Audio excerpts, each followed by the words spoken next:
140A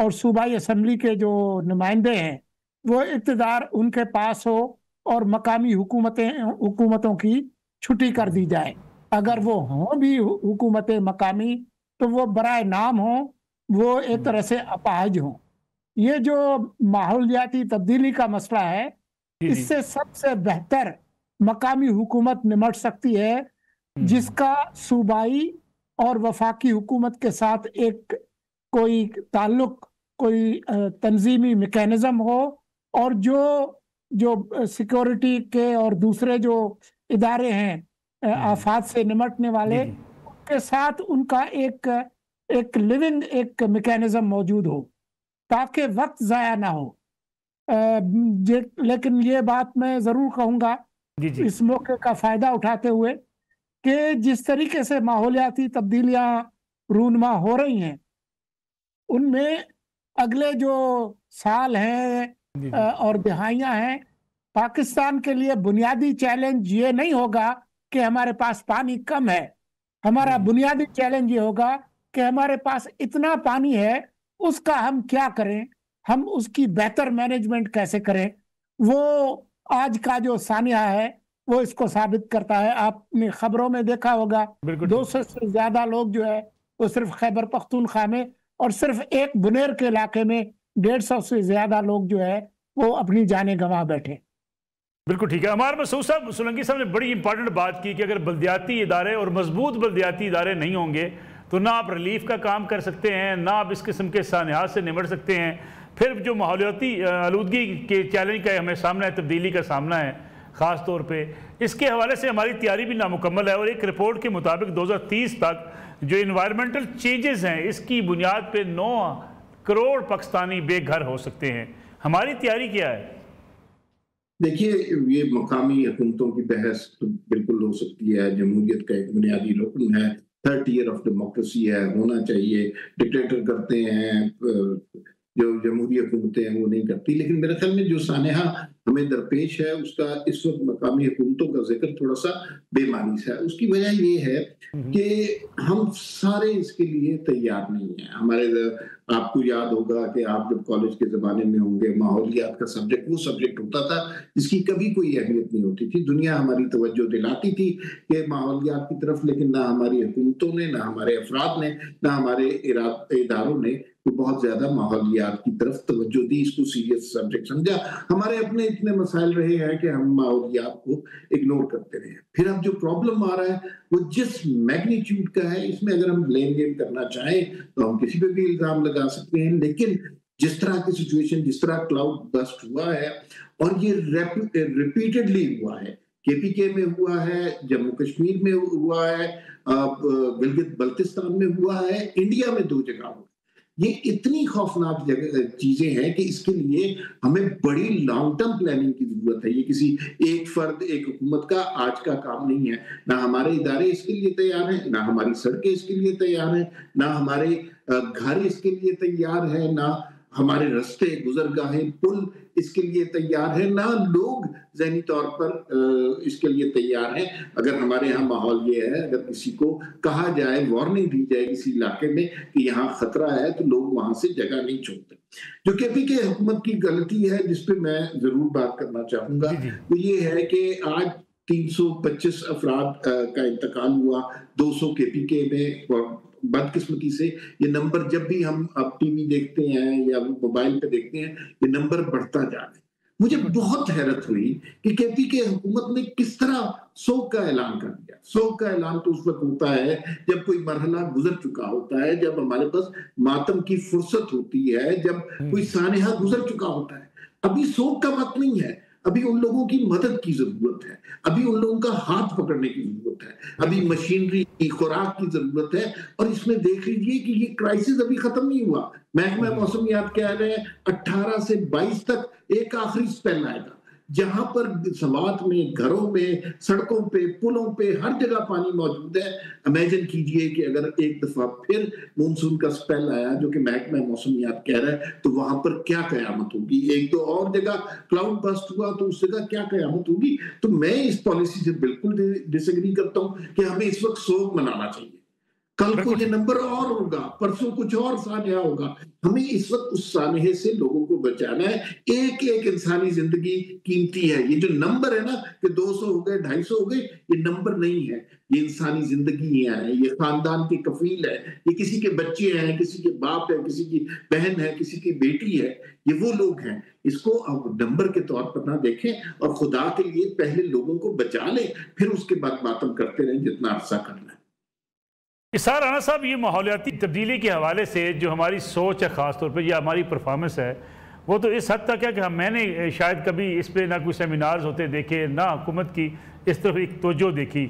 برطانوی جو high commissioner ہیں پاکستان میں، یا برطانوی ہائی کمیشن ہے یہاں پہ، کچھ دن پہلے بھی سنیہا لالہ جو وہاں کی ڈائریکٹر ہیں، وہ لاہور میں آئی، انہوں نے ایک کانفرنس کی، ٹریننگ سیشن کیا لوگوں کو. یعنی وہ ممالک جو جن کے ساتھ ہمارا شاید براہ راست ان کی یہاں پہ کوئی اتنی زیادہ نقصان نہیں ہو سکتا اس چینجز سے، لیکن وہ ہمیں گائیڈ کرنے، ہمیں ٹرین کرنے، ہمیں ایجوکیٹ کرنے، وہ کانفرنسز کا انعقاد کرتے ہیں. لیکن جیسے کہ سولنگی صاحب نے بھی کہا، عمار صاحب نے بھی کہا کہ ہم تیار ہی نہیں ہیں اس چیلنج سے نمٹنے کے لیے. اچھا، ویسے تو ملک صاحب جو ہمیں گائیڈ کرتے ہیں کیا دھرا تو ان کا ہی ہے. یہ گرین گیسز ہماری وجہ سے تو نہیں ہوئی، اور یہ جو کیا کہتے ہیں تیزی سے قرے کے اندر گرمی بڑھ رہی ہے، وہ ہماری وجہ سے تو نہیں بڑھ رہی، وہ ان صنعتی ممالک کی وجہ سے ہی بڑھ رہی ہے. انہوں نے کیا دھرا جو آج ہم بھگت رہے ہیں. لیکن ہمارے نا کبھی بھی دیکھیں اصل پرابلم کیا ہے. عمار صاحب نے جو بات کی، سولنگی بھائی نے جو کی، بالکل ٹھیک کی، لیکن ہماری اصل پرابلم یہ کہ ہماری ترجیح عام رہی نہیں ہے. جو فلاحی ریاستیں ہوتی ہیں ان کی سب سے پہلی ترجیح اس میں رہنے والے عوام ہوتے ہیں. جب آپ کا پورا فوکس عوام ہوگا تو پھر آپ آنے والے چیلنجز کو بھی اسی طرح لیں گے، کیونکہ پہلے مرحلے میں آپ نے عوام کو بچانا ہے. لیکن اگر عوام آپ کے لیے میٹر ہی نہیں کر رہی، اس کا مرنا، اس کا بہ جانا، اس کا گھروں کا گر جانا، آکسیجن نہ ملنے سے بچوں کا مر جانا، وہ اگر میٹر ہی نہیں کر رہے تو یہ تو ہوتا رہے گا. ہمیں ایک بہترین موقع مل جائے گا کہ اب ہم بھیک کا کٹورا پکڑیں گے اور دنیا میں جا کے کہیں گے جی کلائمیٹ چینج کے نام پہ، اللہ کے نام پہ ہمیں کچھ پیسے دے دو، ٹھیک ہے نا، اور وہ لا کے ہم پھر اپنے پہ خرچ لیں گے. ادروائز مجھے یہ بتائیں کیسے ممکن ہے ایک ریاست کو سب سے بڑا چیلنج وہ کلائمیٹ چینج کا ہے اور ہماری وہ ترجیح نہیں ہے اس کو فیس کرنا. پچھلے 5 سال 10 سال میں مجھے بتائیں کہ پارلیمنٹ، پاکستان کی تمام پارلیمنٹس کے اندر کتنی ڈیبیٹ ہوئی ہے کلائمیٹ چینج کے اوپر. ہمارے سائنٹسٹ جو ہیں انہوں نے کتنی چیزیں کی ہیں کہ جی آنے والا وقت ایسا ہے تو ہمیں یہ کرنا چاہیے. یہ جو ہم نے سفید ہاتھی پالے ہوئے ہیں، بڑے بڑے ریسرچ سینٹر، اربوں روپے وہاں جاتے ہیں، انہوں نے کیا کیا آج تک مجھے بتائیں کلائمیٹ چینج کے مقابلے لیے؟ ہماری پارلیمنٹ نے کتنے منٹ دیے اس بات کے لیے کہ یہ جو ہمیں خطرات ہیں ان سے ہم نے کیسے نمٹنا، سوائے ایک کام کے کہ ہم بین الاقوامی کانفرنسوں میں جا کے کہیں اللہ کے نام پہ ہمیں پیسے دے دو، یہ دیکھیں ہمارے لوگ مرے ہوئے ہیں، ان کی تصویریں دکھا دیتے ہیں. شرم نہیں آتی ہمیں کہ ہم مرے ہوئے لوگوں کے اوپر پیسے بٹورنے چلے جاتے ہیں؟ جب یہ سب کچھ ہو رہا ہوتا ہے تو تب ہم وہ ہاتھ پہ ہاتھ دھرے بیٹھے ہوتے ہیں. یہ جو کلاؤڈ برسٹ ہے یہ ایک نئی افریت ہمارے سامنے آ رہی ہے. ہم نے پہلے کتابوں میں پڑھا تھا، آج پچھلے 24 گھنٹے میں 7 واقعات ہو چکے ہیں. یہ ہماری نیت ٹھیک نہیں ہے اس سے نمٹنے کے لیے. نیت ٹھیک نہیں ہے ملک صاحب. ہم ایٹمی قوت ہیں، ایٹم بم بنانا دنیا کی ناممکنات میں سے تو بنا لیتے ہیں، ٹھیک ہے نا، کیونکہ نیت تھی نا کہ ہم نے بنانا ہے. لیکن یہ نیت ہی نہیں ہے ہماری. ادروائز ٹھیک ہے، دیکھیں میری بات سنیں، قدرتی آفات جتنی بھی آ رہی، امریکہ میں ابھی جو کچھ بھی ہوا ہے اس میں کتنے لوگ مر گئے، لیکن انہوں نے جو اچانک چیز آئی اس کے بعد انہوں نے رسپونڈ کیا. کہاں ہے ہماری وہ جو ہم نے بنائی ہوئی ہے کیا کہتے ہیں کوئک رسپونڈ کی، وہ کیا ہے جس میں اتنے بڑے بڑے لوگ ہیں، اتنی بڑی بڑی تنخواہیں لے رہے ہیں، وہ ہیں ہماری سوچ توقع سے زیادہ بڑی تنخواہیں لے رہے ہیں وہ لوگ. کیا کیا انہوں نے اب تک بتائیں؟ یہ کیا ہم ذہنی طور پہ تیار نہیں تھے؟ یہ خالی KPK کا مسئلہ نہیں ہے، سندھ میں بھی یہی ہے، پنجاب میں بھی یہی ہے. اصل بات یہ ہے ملک صاحب، اگر بس ایک جملہ اور سن لیں کہ یہ آپ نے بتائی 9 کروڑ لوگ جو ہیں وہ بے گھر ہو جائیں گے، پتہ نہیں $250 ارب جو ہے اس کا نقصان ہوگا ہمیں. وہ قوم جو $1.5 ارب کے لیے IMF کے گٹے گوڑوں میں بیٹھ جاتی ہے جا کے $250 ارب کا نقصان برداشت کرے گی، اس لیے کہ ہمارے حکمرانوں کی پرائورٹی نہیں ہے کہ ہم بچیں یا مریں، انہیں کوئی فرق نہیں پڑتا۔ رانا صاحب ہم ایک کمرشل بریک لے لیں، واپس آتے ہیں کمرشل بریک سے تو بات کریں گے ملک کی سیاست کی بھی، کہ حکومت ایک بار پھر دعوت تو دے رہی ہے PTI کو مذاکرات کی، ان مذاکرات کا نتیجہ کیا نکلے گا، اور خاص طور پہ کیا اب حکومت اور اپوزیشن کے مابین میثاق استحکام ہو سکتا ہے، اس سے بات کریں گے ایک بریک کے بعد۔ اور ہم ایک بار پھر خوش آمدید۔ مرتضیٰ سولنگی صاحب یہ بتائیے گا یہ میثاق استحکام ہوگا کیا اپوزیشن یہ آفر قبول کرے گی، کیا سیاسی جماعتیں مل بیٹھیں گی اور مذاکرات ہو سکیں گے PTI کے اور حکومت کے؟ مجھے نہیں لگتا کہ کوئی مذاکرات ہوں گے، اور ماضی قریب میں بھی جو مذاکرات کی کوششیں ہوئی ہیں وہ ناکام ہوئی ہیں۔ مسئلہ یہ ہے کہ جو PTI کے اندر جو خان صاحب کے علاوہ جو قیادت ہے، جو قومی اسمبلی میں ہے، جو سینٹ میں ہے، جو پارلیمان میں ہے، ان کا مفاد تو ہے کہ مذاکرات ہوں اور جو مسائل ہیں وہ کسی حد تک حل ہوں، ان کو ایک سانس لینے کا موقع ملے اور یہ نظام چلے۔ لیکن خان صاحب جو ہے انہوں نے اپنی جماعت کو بالکل یرغمال بنایا ہوا ہے۔ ماضی میں بھی جو ماضی قریب میں بھی جتنی کوششیں ہوئی ہیں، آخری وقت میں وہ جو ہے وہ ہاتھ کھینچ لیتے ہیں، اس کے بعد ساری مذاکرات کی کوششیں جو ہے وہ دھڑام سے گر جاتی ہیں۔ تو حکومت کے مفاد میں تو ہے کہ یہ نظام چلے اور کوئی اس طرح کی کوئی بات چیت ہو کہ جس سے کہ یہ پارلیمان اپنی مدت پوری کرے، لیکن خان صاحب کا جو مفاد ہے وہ صرف یہ ہے کہ وہ باہر آئیں اور آ کر اس نظام کو تہوبالا کریں۔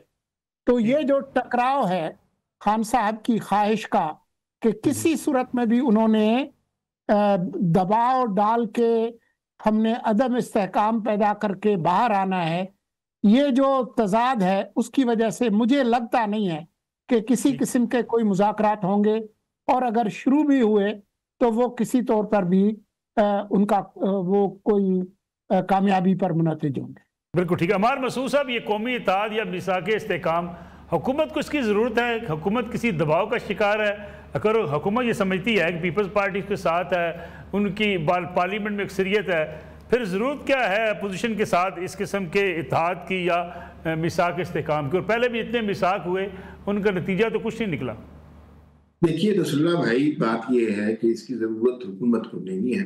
حکومت اپنے مزے کر رہی ہے، اس وقت ون پیج پہ پورا لطف اٹھا رہی ہے، لیکن اس کی ضرورت پاکستان کو ضرور ہے، اور صرف آج سے نہیں ہے۔ اگر ہم اپنی تاریخ کو دیکھیں تو بہت دفعہ ایسا ہوا ہے کہ جہاں دو مخالف جماعتوں نے اپنے سیاسی اختلاف کی وجہ سے پاکستان کو بہت نقصان پہنچا۔ بھٹو صاحب تھے، انہوں نے نیشنلائزیشن شروع کر دی اور اس کا نقصان آج تک ہم بھگت رہے ہیں۔ پھر اس کے بعد نواز شریف صاحب آئے تو انہوں نے کہا جی کہ نہیں، ہم سڑکیں بنائیں۔ سب سے زیادہ اپوزیشن بے نظیر صاحبہ کی طرف سے ہوئی، پیپلز پارٹی کی طرف سے ہوئی۔ اس کے بعد بے نظیر صاحبہ آئی، انہوں نے اپنے پروجیکٹ شروع کر دیے، بے نظیر انکم سپورٹ شروع کر دیا۔ پھر نواز شریف صاحب آئے، اس کے خلاف شروع ہو گئے۔ اس کا مطلب یہ ہے کہ ہماری سیاسی پالیسیوں میں تو استحکام ہے ہی نہیں، ہو ہی نہیں سکتا، دنیا میں کہیں نہیں ہوتا۔ لیکن چھوڑ دیں سیاسی استحکام کو، ضرورت اس بات کی ہے کہ ہمیں معاشی استحکام درکار ہے۔ آج اگر ہم کوئی چیز ڈیسائیڈ کرتے ہیں کہ ہم نے پرائیویٹائزیشن کی طرف جانا ہے، ہم نے اس سیکٹر، ہم انڈسٹریل ملک ہیں یا ایگریکلچرل ملک ہیں، ہم نے کون سی چیز کو امپورٹ کرنا ہے، کون سی چیز کو ایکسپورٹ کرنا ہے، یہ فیصلے کچھ ٹیکنوکریٹ، کچھ سمجھدار لوگ بیٹھ کر کرتے ہیں۔ سیاستدان آ کر صرف سیاسی مخالفت میں کہ گزشتہ حکومت نے یہ بات کی تھی، اس وجہ سے میں یہ ساری پالیسی چینج کر دیتا ہوں، اس کا نقصان پاکستان کو ہوتا ہے۔ دیکھیے کرنا کیا چاہیے پاکستان جیسی اکانومی کے لیے، and it's very fragile economy. ہمیں ایک بات کو سمجھنا چاہیے، صرف میکرو لیول پر تبدیلیوں سے سب کچھ تبدیل نہیں ہو جاتا۔ اس فریجائل اکانومی میں ایک پلان بننا چاہیے جو صرف ایک حکومت کے ساتھ نہ ہو, جو 5 سال کا نہ ہو, 3 سال کا نہ ہو, یہ تقریباً 20-25 سال کا ایک پلان بنے جو معاشی پلان ہو, جس کے اندر کچھ چیزیں ڈیسائیڈ ہو جائیں کہ معیشت کو ہم نے کس طرح ترقی دینی ہے. اس کا کسی طرح سے بھی کسی سیاسی جماعت کے نظریے سے, سوچ سے کوئی تعلق نہ ہو. یہ معاشی پلان ہے, یہ روڈ میپ ہے, اس کے اوپر چلنا ہے. اب اے پارٹی حکمران ہے, بی پارٹی حکمران ہے, سی پارٹی حکمران ہے, اس طرح ملک کو ترقی دینا ہے. آپ اپنی جب حکومت آئے گی تو آپ یہ نہیں کریں گے کہ پچھلے پلان کو تہس نہس کرا کے زیرو سے شروع کریں گے. اور پاکستان کا سب سے بڑا مسئلہ یہ ہے, جو نئی حکومت آتی ہے پرانی پالیسیوں کو بدل کے نئی پالیسیاں شروع کر دیتی ہے. آپ سیاست میں یہ کر سکتے ہیں, لیکن آپ معیشت میں یہ والا مذاق لوگوں کے ساتھ نہیں کر سکتے. اس سلسلے میں اگر ان پارٹیوں کو ڈنڈے کے زور سے بھی بٹھانا پڑے تو میں سمجھتا ہوں معیشت کی خاطر, استحکام کی خاطر یہ کرنا چاہیے. بالکل ٹھیک ہے سر. رانا صاحب, معیشت اور استحکام کی خاطر کوئی ایسا جو ہے سیاسی جماعتوں کے مابین اتفاق ہو سکتا ہے؟ کیونکہ ہاں ہمارے ہاں تو سیاست ہی ایموشنز پر ہے, ایک دوسرے کی مخالفت پر ہے, ایک دوسرے کی حکومتیں گرانے پر ہے. تو پھر یہ کیسے ممکن ہوگا اپوزیشن حکومت مل بیٹھ کے کوئی ایسا معاہدہ کر لیں؟